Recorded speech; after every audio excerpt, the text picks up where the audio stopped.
Welcome to the HOI4 Cup hosted by Strategy Esports. I'm Prussian Prince, the commentator for today's match. You're watching match 4 of the quarterfinals, where we'll be seeing Praetorian HiJynx facing off against Political Compass. All videos will be posted on the official Strategy Esports YouTube channel, and you can also visit the website at strategyesports.com for more information. In addition, remember to follow at @strategy_esport on Twitter and Instagram to keep up to date with everything surrounding the HOI4 Cup. Now, as for the actual match, again, we have Praetorian HiJynx up against Political Compass. Team 1 is Praetorian, Team 2 is Political Compass. We're now watching from Praetorian's point of view. He is currently going for fighters, infantry upgrades, as well as the infantry equipment.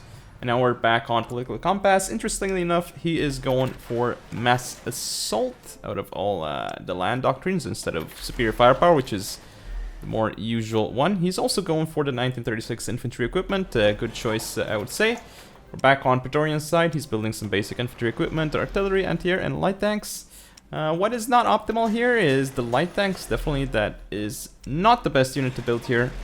It's not going to do that well, and the anti-air at the start is definitely questionable, especially because there's fighters being researched in the queue for Praetorian HiJynx, so that might not be the best. Here we can see that he actually set up a 10 with template, which he will be working on, and now we are seeing the templates of Political Compass. He is working on his own as well, and back to Praetorian we go. He's going to be adding some artillery to this template. Looks like 3-line artillery, 1 AA, and support artillery is the template of his second division.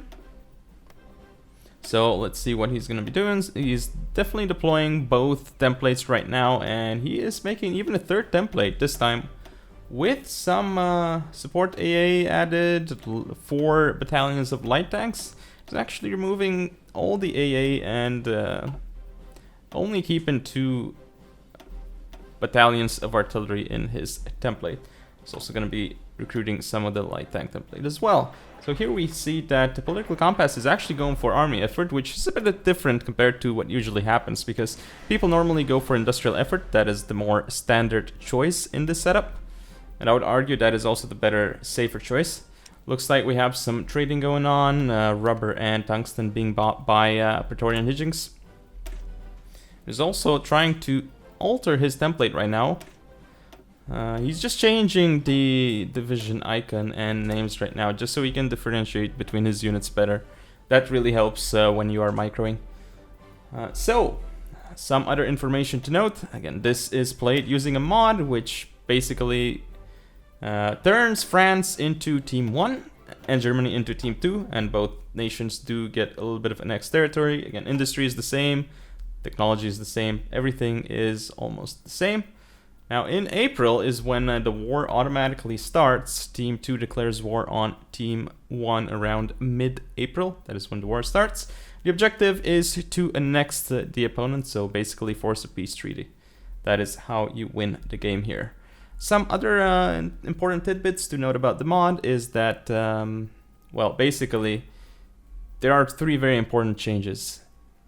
Division speed plus 200%, factory output plus 200%, and last but not least, the most important one is division defense minus 200%, which means attacking is very, very good in this scenario, and support artillery is made even more cost efficient now, because any extra soft attack will just crit the opponent, and it's just going to be so efficient for users of support artillery in this case, and low width. Which is why divisions that are like 2 or 4 width here are extremely good in this scenario. Also, none of your factories start with efficiency in this mod, something to also consider. Right now, both players are getting ready for the war. We have unpaused. It is 5th of January. Gonna see how things actually progress here. Looks like Praetorian is checking the focus of Political Compass. That's a good thing to do while you're playing. Checking the enemy's focus is always helpful because it lets you know what he is doing, and maybe you can counter it, or maybe you can think about what he's doing and change things a little bit. So right now Praetorian is quick deploying some of his units, setting up field marshals and generals. Also a big front line with that general that's a little bit questionable. Maybe he will change it later. Now onto Political Compass we go. He seems to be working on somehow looking at the releasable nations for a little bit. Not quite sure what happened there. Back to Praetorian HiJynx we go. He has not set a focus yet. Perhaps he's waiting for political power. That's what he's doing. And he is deploying more and more troops quickly and assigning them to the front line. That is one big front line though, so we'll see how that is going to work. It looks like both players are going for the same thing though. One massive front line on the side of Political Compass as well here. And Political Compass does have 7 divisions that are deployed. He is not training them though. And he just has a single infantry template, so he's not going with multiple templates like Praetorian HiJynx is doing. Praetorian has not as many troops right now, that's for sure. And one important thing though that Praetorian is doing is that he is spreading out his production. So what this means is that, yes, he does have a more diverse composition. I mean, he has light tanks, he has artillery, he's going for fighters as well. So what this means is that he's going to have a lot of different stuff and maybe air superiority, which is going to help him. But what he's not going to have a lot of is infantry. And in this scenario, in this particular scenario, and not just this particular scenario, infantry is very, very useful because numbers are super important in this, well, with this particular rule set and mod. So we'll see how that is going to pan out for Praetorian, who is still checking out the recruit and deploy screen. Also quick deploying some of his units on the front line. We'll see what he tries to do here. Still going to Political Compass now, still working on the army effort. Still has 7 units deployed. Let's see what he's gonna go for. Looks like he is also checking Praetorian's focus, who still doesn't have a focus selected. So we must still be saving political power for a use case. Looks like Praetorian has around 91 political power. We're watching it from his point of view again.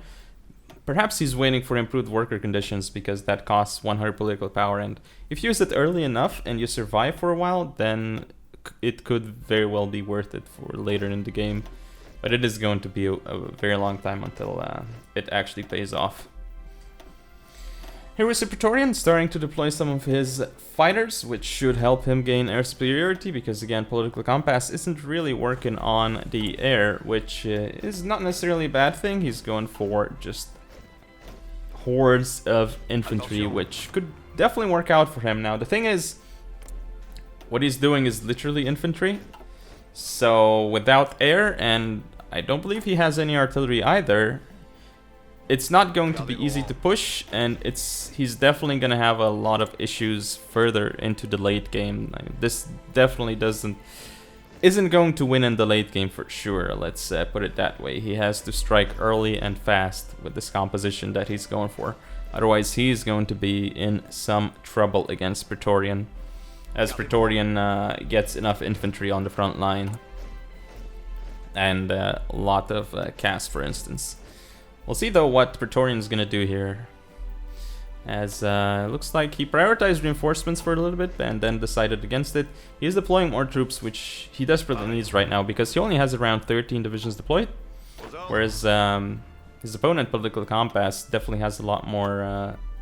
As you can see here, he does have 18, not that many more. And also an interesting thing that Political Compass is doing is he's building a lot of state AA now. That's probably against strategic bombers or something, but to be honest here, strategic bombers, you don't really have to worry about them. And if your opponent is building strategic bombers, you might as well just rush him with infantry and win the game, right? Before it becomes an issue. So building into state AA is definitely a very strange choice in this scenario. It's simply better to build more military factories, and also you cannot build forts with this rule set, so keep that in mind. Definitely military factories are the best thing to build in this mod. So right now, as we can see, just more deployment coming for Praetorian, who desperately needs a lot more troops because he's going to be outmatched in division count by Political Compass. There's no question about it. So his air force is going to have to carry the way. We'll see if he's gonna have a big enough air force to do it though. And the thing is, he seems to be producing interwar fighters from what I could tell earlier, but I don't think he's actually working on close air support, which is going to hurt him actually, the fact that he doesn't have close air support. I mean, the bonus from fighters is just not gonna help even nearly as much as, say, close air support here. So you can see that we have for political compass, doctrine effort is next. He did actually cancel his national focus, interestingly enough, so maybe he is actually gonna change his focus order. That could be the case here. We'll see if that's going to go very well for him. And here we go, Praetorian HiJynx switching to free trade in this scenario. That is an interesting choice, but it's not really going to go as well as, say, changing your econ law at the start of the war. He should have probably just done that first, instead of going to free trade. And even improved worker conditions would have been slightly better, but in this case, we'll see if that is going to hurt Praetorian. Because he also definitely has to trade away more resources now, potentially. And that wouldn't be a bad thing. I mean, that would be a bad thing for Praetorian for sure, because he would lose civilians that he could use to build military factories. Attention. So, unlikely for that to be worth it. Now, Praetorian is up to like 18 divisions, and he's training all his troops.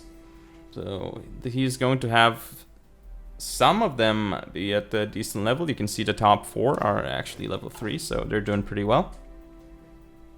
He still doesn't have an actual focus selected though, so that is something to keep in mind. He did finish Superior Firepower, which is great, and also there is a difference between these two players. Praetorian went for Superior Firepower, whereas Political Compass decided to opt for Mass Assault instead, and of the two I would say Superior Firepower is definitely the clear favorite here. It's going to do much better than Mass Assault, so we'll see how that works out for Political Compass. But Superior is again the superior choice, no pun intended there. So right now we see Political Compass with his huge army of 34 divisions, and there goes, the war starts. We'll see how that's gonna go out. So here comes a huge offensive line by Political Compass. He might be activating the battle plan, we'll see about that. He is checking the air map out right now, and it's definitely looking very red. That is as expected though, because he's not building his own air force, he's just building a lot of infantry equipment. So that's nothing new there. Still building a lot of state anti-air, which again is very questionable. Now we're looking at Praetorian HiJynx, who is mostly trying to defend here. And that's going to be hard for him to do because he only has 20 divisions. And he does have some tanks, but again, these are not like really strong tank units that Praetorian went for. So they are not that great in combat, honestly. They are more of a waste of industry in this scenario.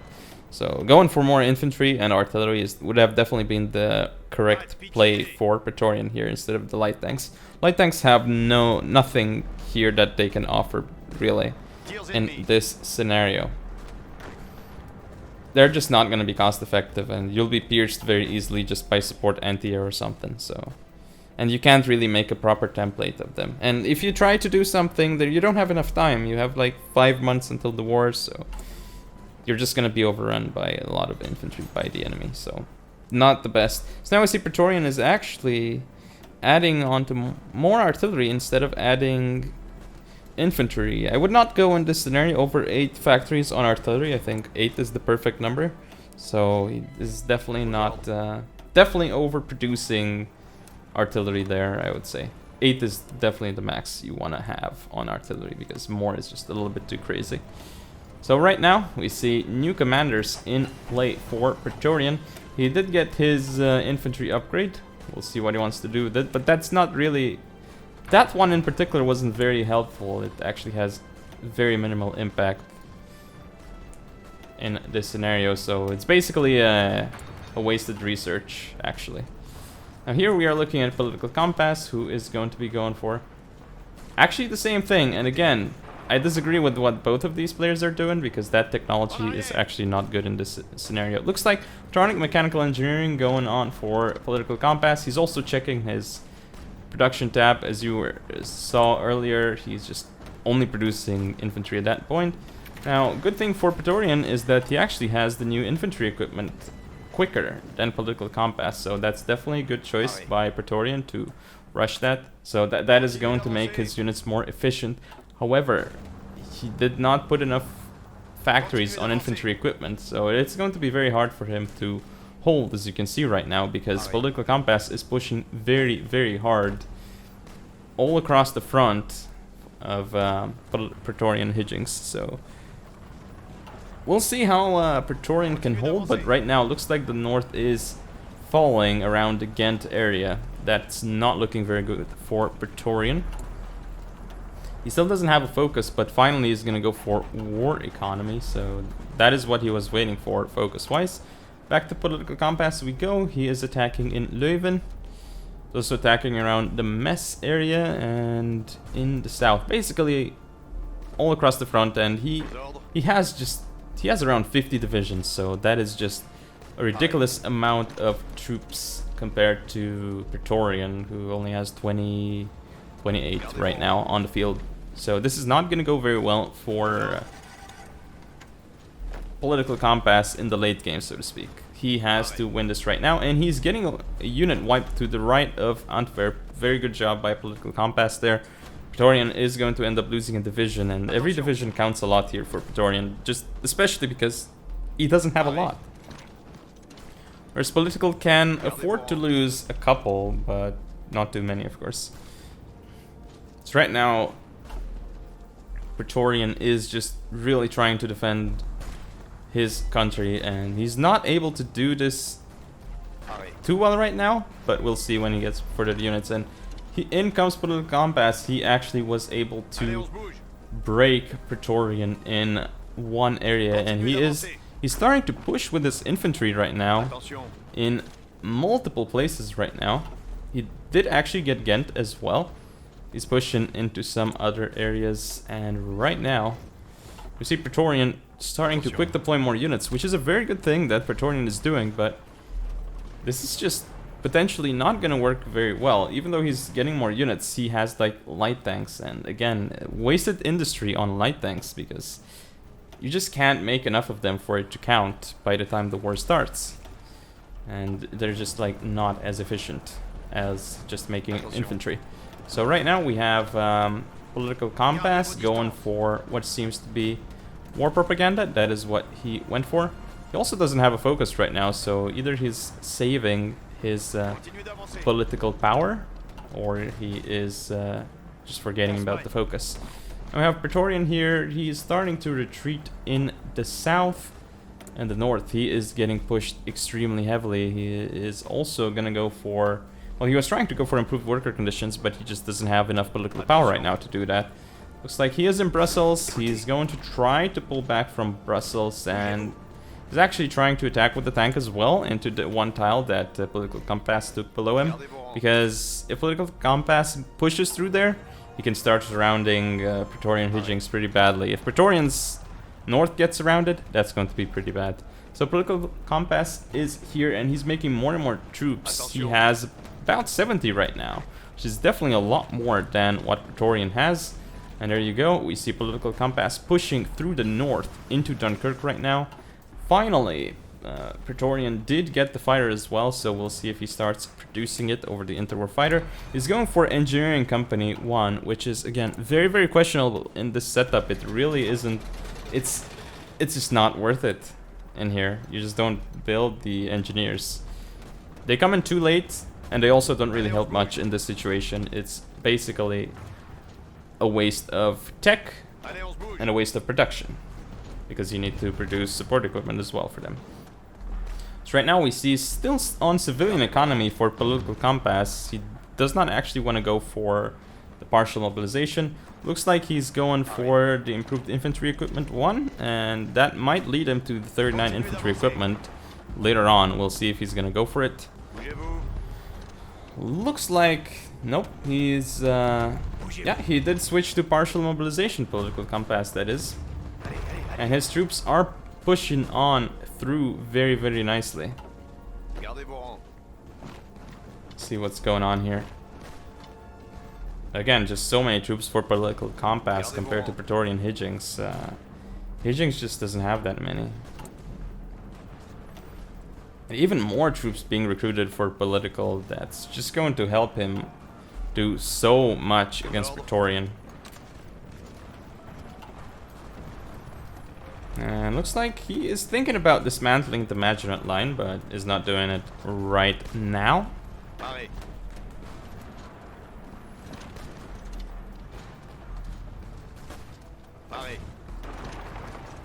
And we're looking at Praetorian, who is really being pushed around the Maginot area because there's just so many Team 2 units around there. And Dunkirk is being pushed. He's almost gonna lose it as well if he isn't careful. Just basically for every division that Praetorian has, Political Compass has at least 2. And that is not really what you want in this scenario. You definitely want to get combat with, because that just helps massively over any other units that you can make, or air even. If you have like 4,000 cast, that might save you, but still, you definitely want to fill all the combat with. Right now we're looking at Praetorian, who has a little bit over 30 divisions, but he is going to be pushed to the left of Sedan. And once that happens, Political Compass might go for a push. See if he actually decides to go for it. And now Praetorian is pulling off a really good move in the south. He's going to be able to push back in one tile. He desperately needs time to save his units. But in the north, you can see just all the issues that the Praetorian is having. He's about to be surrounded by Political Compass if he isn't careful here. He needs to send more reinforcements to the north. And here comes Political Compass. You can see from his point of view, he's about to take Lille, and he took Lille and is now surrounding Praetorian HiJynx's north. This is exactly what I was talking about earlier. A surround in the north is definitely something that players can go for in this scenario, and this has gone extremely well for Political Compass. All he has to make sure now is that he finishes this pocket, and he's in really good shape. And also, he has taken a lot of industry from Praetorian HiJynx right now, which not only does it increase his own production, but he takes away the production of Praetorian, which is really good because it's a double bonus basically for his victory. And Praetorian is now gonna drop under 30 divisions, and he's losing a lot of divisions. He has to deploy more. He can't even have like one division per tile now due to all the units he has lost in the north. So he's definitely in a lot of trouble here, and it's going to be hard for Praetorian to come back. It's just so many units there, and we can see that Political Compass has even more units in the recruitment pool. And once more, Political Compass is pushing, and he's getting very close to Paris. If he takes Paris, I don't think that Praetorian can even come back from that. There's no way. It's already going to be a tall order for Praetorian to come back from this scenario, as Political Compass just has so many more units over him. He has taken a lot of industry. He has wiped a lot of Praetorian's units. But we'll see if Praetorian's composition, and especially his air, can help him in the late game. Because let's say this game took a lot longer to finish, then Praetorian would be in okay shape, because, you know, his build could actually help him. But that being said, that requires Political not to do anything with his new factories that he just took, and also that he doesn't build his own air, which he can definitely outproduce Praetorian on right now due to all the stolen factories. And just look at the south for Praetorian. He's losing so many tiles in the south, and there's another potential encirclement that Political Compass can get in the south, and looks like he gets one in Troy as well. So Praetorian is going to be down to around 20 divisions, and being down to 20 divisions, there is no way he can cover this front line, which, by the way, just got bigger. He's also not going for radio, which he should be going for. No, that is Political Compass. For mechanical computing is a little bit questionable over radio, especially because Political Compass has so many units. And again, radio is just what you want to do. You definitely want radio. once more, Praetorian is getting a lot of divisions surrounded here, and they are going to die. So he's going to be at about 20 divisions. That's not even close to filling this front line. It's just becoming a really, really dire situation for Praetorian. He needs to do something really fast, or this is just not going to happen. And even though he has green air, which he sees right now, he just doesn't have enough units giving him green air. And he doesn't have enough air, nor does he have enough land in this scenario, and that's obviously not going to help him. He's going for paratroopers, as you were able to see a little bit earlier, but they're going to come in too late. Not sure why he's going for the motorized, because he's going to have to produce it, and again, not the most efficient equipment in this scenario. So right now he is definitely losing a lot, as you see now from Political Compass's point of view. He has almost 100 divisions, so he has about 5 times the amount of units Praetorian has. Now back to Praetorian we go. Looks like he is trying to move back and setting up a fallback line behind the river, and again, yes, that's going to mean that he'll hold on for a little bit longer, but he's going to lose even more industry to his opponent.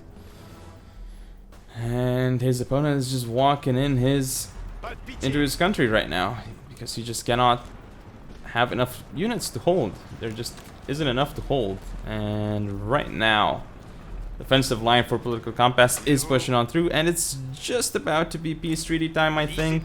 So this is getting really close to the end, but again, looks like Political Compass is going to be the one taking this win here, as he is expanding, getting into Bordeaux, and just now under 20 divisions for Praetorian. Not looking good at all.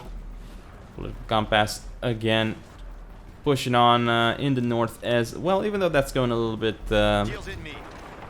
not so well, so to speak, because Praetorian definitely is defending in the north. He did a good job there with that fallback line, but he just doesn't have enough. And he's about to be surrendering, and there goes the peace treaty. So that's the game. Congratulations to Political Compass. Commiserations to Praetorian HiJynx. Thank you all for watching.